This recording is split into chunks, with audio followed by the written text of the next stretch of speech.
महिषासुराचं काय नाश केली महाराज.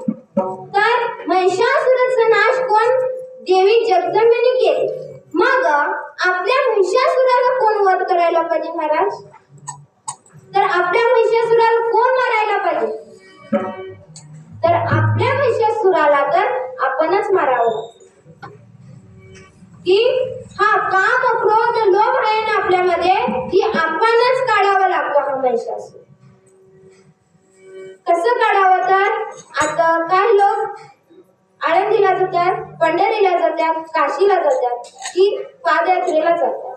मग आता पंढरीला जाऊन माणूस काय करतात? तर माळकरी होऊन येतात. तिथे काय झालं? एक महिषासुर काढले.